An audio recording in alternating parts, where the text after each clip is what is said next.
اختیار کی لڑائی میں مال غنیمت کی صورت عوام کس کے ہاتھ آئیں گے، طاقت کے حصول کی جنگ میں کس کا ہتھیار بنیں گے اور کس کا ایندھن، اس سے کسی کو کچھ مطلب نہیں۔ مسند اختیار میں کون بادشاہ ہوگا اور غربت کی لکیر سے نیچے بسنے والوں کا مسئلہ یہ نہیں، بلکہ نارسائی کا دکھ ہے جس کا مداوع طاقتوروں کے پاس بھی موجود نہیں۔ بھوک، افلاس اور ننگ کے ماری عوام پر حکمرانی کا خواب سب کا ہے، مگر عوام کا ترجمان بالآخر کون؟ اقتدار اور اختیار کی کہانی کے سب سے اہم کردار وہ ہیں جنہیں بھوک مٹانے سے فرصت نہیں، جس کے نام پر سیاست چمکائی جاتی ہے اور اختیار کی بساط بچھائی جاتی ہے، وہی دراصل اس کھیل میں شامل ہی نہیں۔ جن کی ہاتھوں کی لکیروں سے اقتدار چرایا جاتا ہے، وہی اختیار کے ہاتھوں بے بس تقدیر کا تماشا دیکھتے ہیں۔ سیاسی میدان کے گھوڑوں میں کون آگے اور کون پیچھے، عوام کے پاس سوچنے کو اب وقت ہی نہیں۔ اقتدار، اختیار اور طاقت کے اس کھیل میں سب ہارنے والی عوام صرف اور صرف زندہ باد، مردہ باد کے نعروں کے لیے استعمال کیے جاتے ہیں۔ اسلام آباد کے گرم آتش دانوں والے بڑے ڈرائنگ رومز میں عوام کی تکلیف میں غم غلط کرنے والی اشرافیہ شاید اس بات سے بے خبر ہے کہ وطن عزیز کی بڑی آبادی زندگی کی سانسوں کو روا رکھنے کے لیے کس کرب سے گزر رہی ہے۔ معاشی اشاریوں میں آگے پیچھے لگنے والے صفر کی داستان میں منفی ہو جانے والی عوام مثبت اشاریوں کی آس میں زندگی گزار رہے ہیں، تنگ دما، تنگ دست اور کشادہ دامن تہی دست ہو رہے ہیں۔ مگر پاکستان کا سب سے بڑا مسئلہ صرف آرمی چیف کی تعیناتی ہے۔ یوں تو گزشتہ 75 برس سے عوام کی تقدیر کندھے پر سجے ستاروں کے ہاتھ میں ہی رہی ہے، مگر اب یوں محسوس ہوتا ہے کہ گویا کوئی مقدر کا سکندر ہے جس کی تلاش جاری ہے۔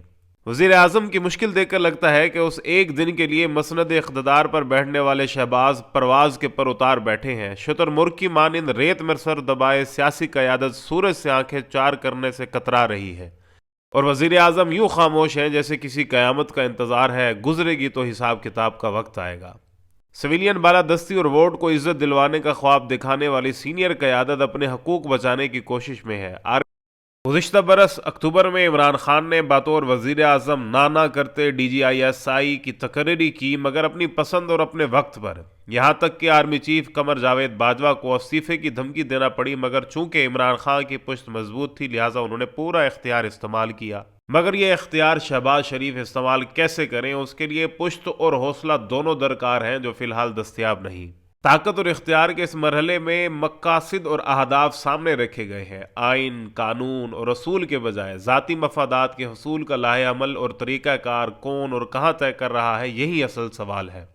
طاقت کے کئی ایک مراکز موجود ہوں تو نتائج عوام کی تقسیم اور تفریق کی صورت میں ہو سکتے ہیں۔ طاقت کا جو اصول گزشتہ چند برسوں میں متعارف ہوئے ہیں، ان پر عمل درآمد کرنا اور تخلیق کردہ ہائبرڈ رجیم کو چیلنج کرنا کم از کم روایتی سیاستدانوں کے بس کی بات نہیں۔ تعیناتی اور اس کے گرد گھومتی سیاست GT روڈ کے سفر پر ہو یا ایوان اقتدار میں براجمان، اصل اختیار کہیں اور ہے۔ عمران خان اس اختیار کو چیلنج کر رہے ہیں، لیکن عوام کو طاقت دینے کے لیے نہیں بلکہ طاقت کا توازن اپنے حق میں کرنے کے لیے، جبکہ اتحادی جماعتیں اسٹیبلشمنٹ کو مائل کرنے کے لیے کوئی خاص کوشش نہیں کر رہی۔ واہر جمہوریت اس سے بہتر ہے کہ پارلیمان کو تالا لگا کر عوام کے سامنے آئین کی سربلندی کے نعرے نہ لگائے جائیں۔ پہلی، دوسری بلکہ تیسری دنیا کا کون سا ایسا ملک ہے جہاں آرمی چیف کی تعیناتی دنوں نہیں مہینوں زیر بحث رہتی ہو، جہاں کا کاروبار مملکت روک دیا جاتا ہو اور صرف جادوئی تاریخوں کا انتظار کیا جائے، جہاں معیشت، سیاست، سماج سب ایک طرف اور کون بنے گا آرمی چیف کا راگ دوسری طرف صبح و شام الاپا جا رہا ہو۔ کہنے کو ہم عوامی جمہوریہ میں بستے ہیں تاہم عوام جمہوریہ سے کوسوں دور ہے۔ کہنے کو جمہوریت بھی ہے مگر جمہور کی حکمرانی صرف آئین کی کتاب میں مقید، اور کہنے کو ملک میں نظام پارلیمانی ہے مگر حکمرانی کسی اور کی۔